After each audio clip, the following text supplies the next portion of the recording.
My research was on the effects of leadership development training on community social capital.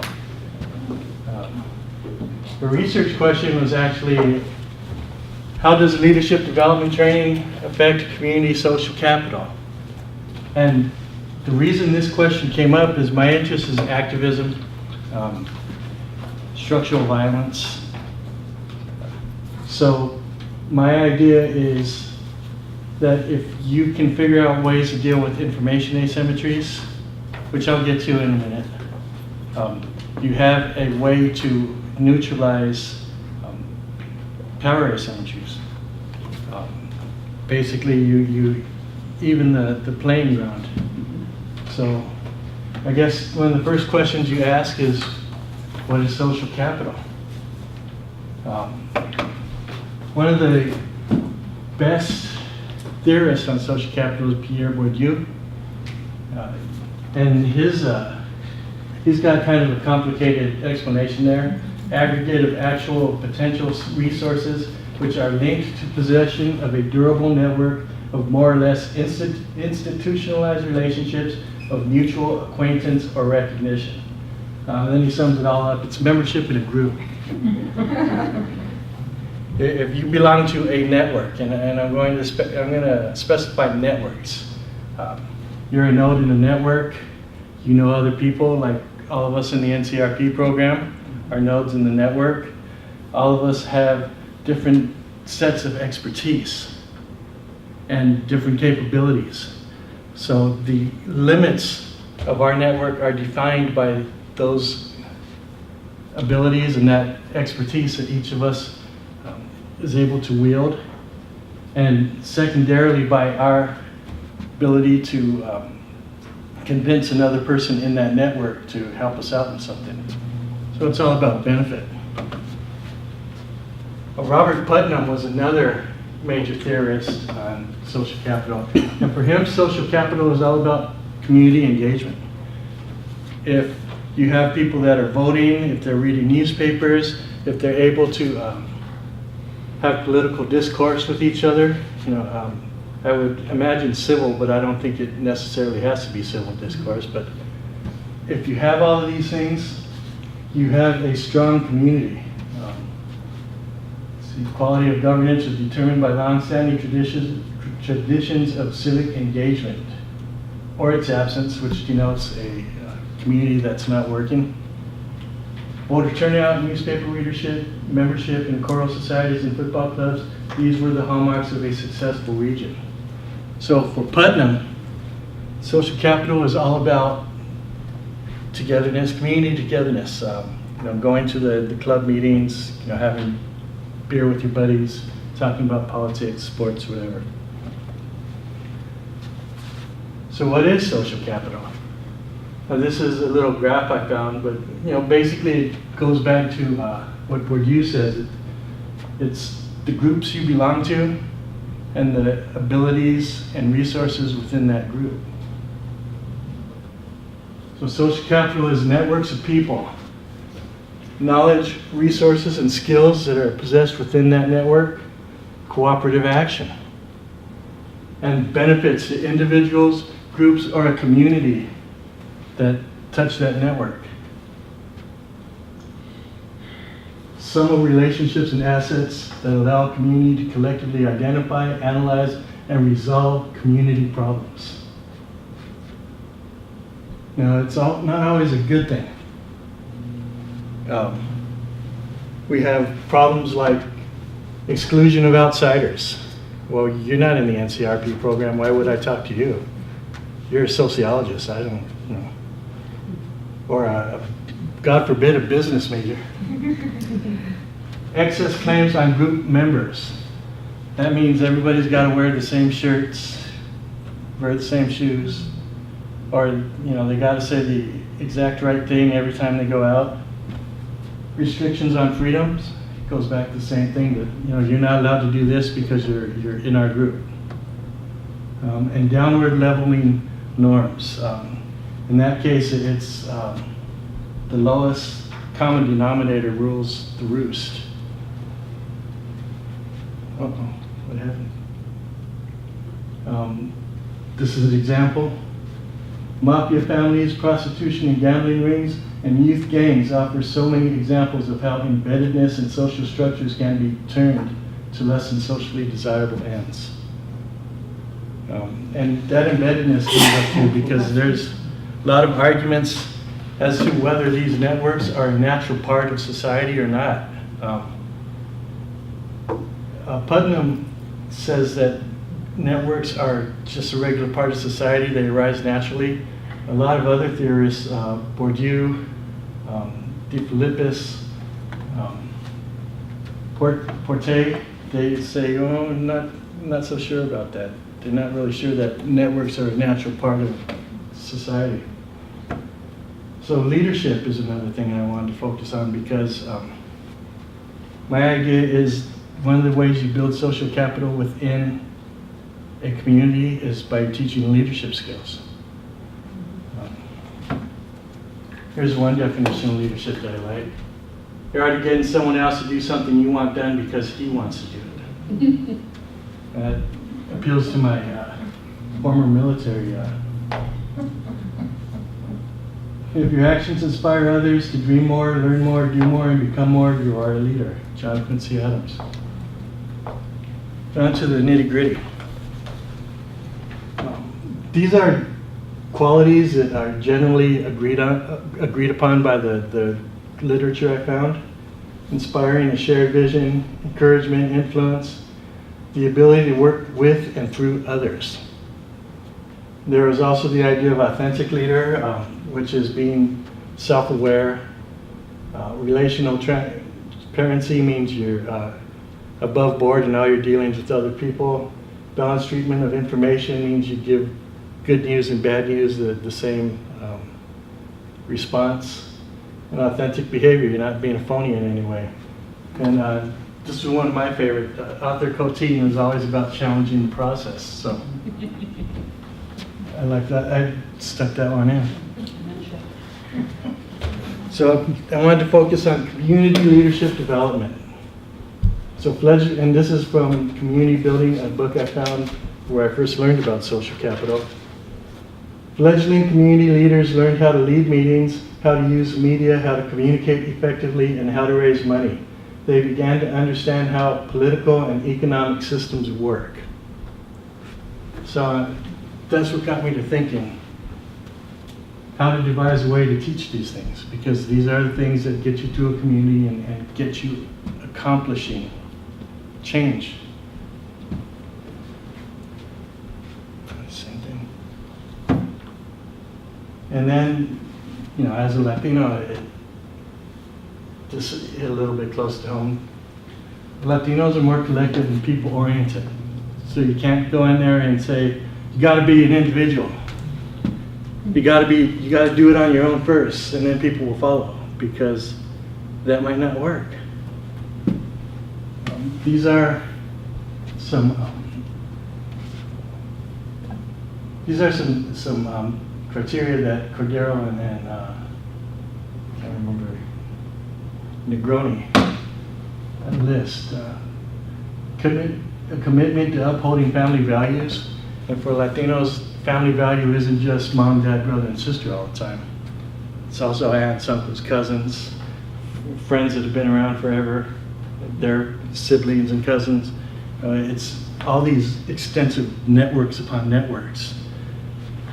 Then there's cooperative and personal relationships, displaying esteem and respect, especially for young people and older people.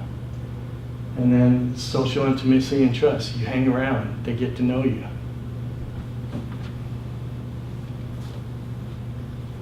And then there was another thing. These are alternatives where leadership is not necessarily needed.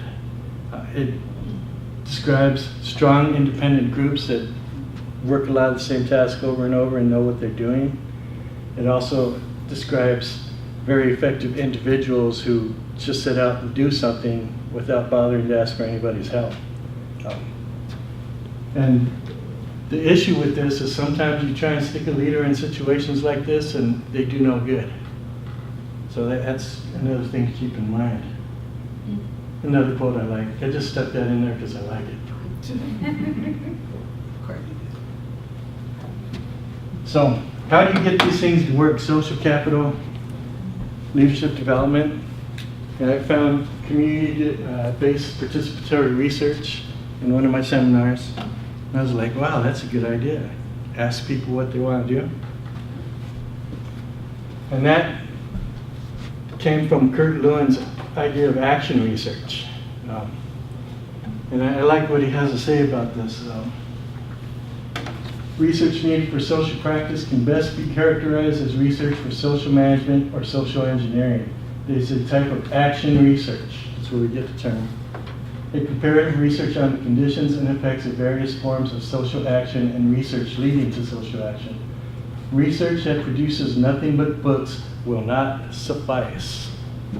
So in other words, it don't matter if you're smart if you don't do anything.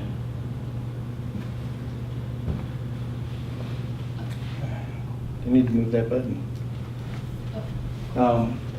That led to community-based participatory research in the 70s. And this is an idea where you go into a community, you build the trust of community members, you get them to help you with the research, design in the research, administration of the research, analysis of the results, and especially if they're going to be subject to the results of that research. You make sure the community is involved at all levels. This is something that started in the 70s. I figured this might be a good way to get it in your head where it came from. But education, healthcare, public administration types were starting to get the idea that, hey, maybe if we included the people that we're imposing these laws upon in the research that designs those laws, we might get better results. So that's where the idea came from. And all of this is about structural violence. Structural violence is one of my favorite subjects. And what structural violence is, I'll get to that, is the imposed,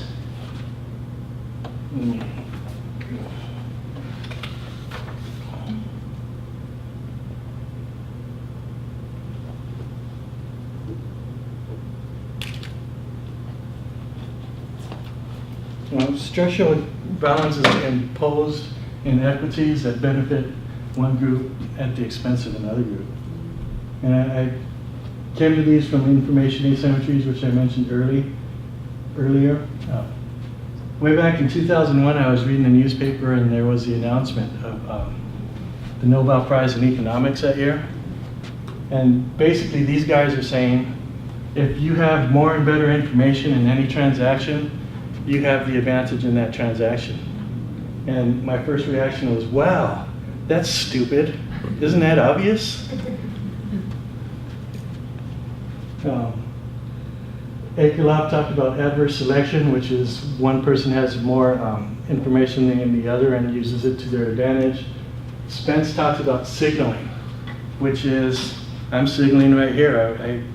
I got a degree, or I'm going to school and I have knowledge. It's telling other people that you have some kind of status. Screening is basically the idea of prejudice and segregation. It's some groups get in, other groups do not. And this is where structural violence and information asymmetries come together. The difference is a scale. Information asymmetries describe the mechanics.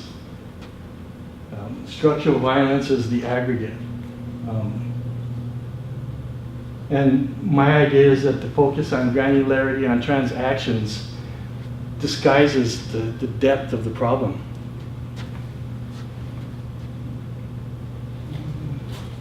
Here's what I was trying to say. This concept of structural violence describes systems where information and power asymmetries are expected and encouraged. And social capital at all levels is deeply connected to structural violence. If you're born rich, you already have connections. You don't need to make them, you don't need to earn anything, they're there. If you're born poor, Your social capital might get your car fixed for, case of beer. But, it's not going to get you into a good school. It's not going to get you anything special. So how do you combine all this? The idea is I can overcome structural violence by teaching people leadership skills. And it's not just I got to teach them leadership skills, because Hitler was a leader, an effective leader. Benito Mussolini, all very effective leaders, renowned, if not liked. So how do you get people to learn leadership in a beneficial way? And my target is the community of Wilmington, approximately 55,000 residents, 87% Latino, 44.5% of its residents are immigrants. So there's language problems.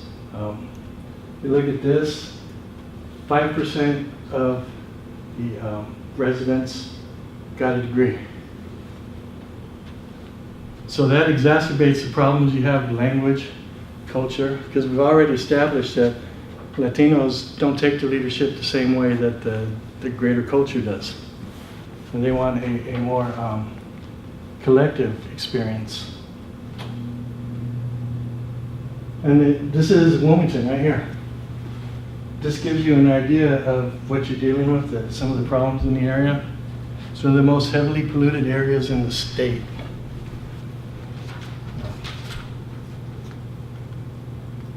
My solution is the NCR 594 project, which is a leadership development project, and focus on conflict resolution skills, building community social capital.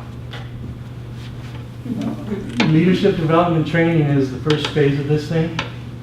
I'm going to teach them leadership skills, including, I'm going to use the idea of heroism, the idea that your effort should have some benefit to the community, using Joseph Campbell's motto of the hero's journey. Communication skills, basically it's going to be a quick workshop on interpersonal communication skills. Meeting management skills, going over things like Robert's Rules of Orders and peace circles. Social media or not social media, public relations and marketing. How to maintain a consistent message throughout all your interactions. And fundraising, because that's part of making things work in the real world. Then there's going to be a mentorship period over the next few years following that. And the reason for this is simple. To build enough support and trust to run a community-based participatory research project, you need to build up identification-based trust. So if people see you around the community, they know you're helping out, you can build that trust. If you just go up there and pose this sort of stuff, who's going to want to follow? So the mentorship allows you to spend time in the community doing something that people see as useful. And the purpose is to build social capital and also to build support for a community-based participatory research project that would do a complete community assessment and maintain that over time. And this is just the idea of the community fighting the evil.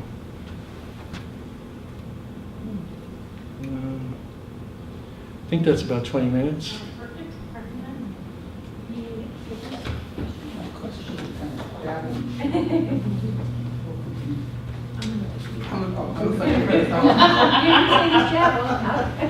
Okay. Okay, my first question, I have three questions. My first question is, what is the target population that is the focus of the community research? It seems, it seems like you're not dealing with the upper 1% or the lower 10%. It seems like you're dealing with the 89% population. Well, I could have gone into more specifics on that. What I'm actually targeting is the activist population. That is going to be the people who are either doing community projects on their own, are working for, say, a nonprofit organization that's working for social change. And of course with representatives of the political class and the business classes, because those are the people who are actually pushing for change, and those are the people you want to target and get to some sort of agreed purpose that can keep things moving. And the idea behind that is we want to build representation from within the community, effective representation from within the community. And as you said, 89% of people don't care, they're not going to do anything. So you need to focus on those people that are actually doing something.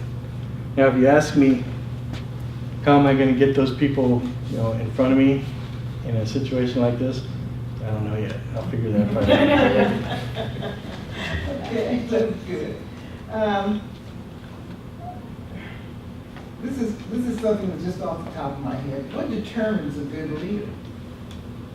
For people to follow, you've got to be able to generate some kind of something for people to want to follow you as a leader. I would say not in jail might be a good indicator, but that's not necessarily the case. Leaders in jail. Yeah, good ones.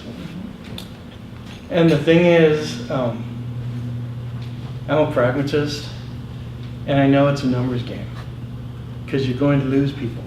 Some of them are going to say, oh man, I got all these good skills now, I'm going to go get a job in another state, and you lose them.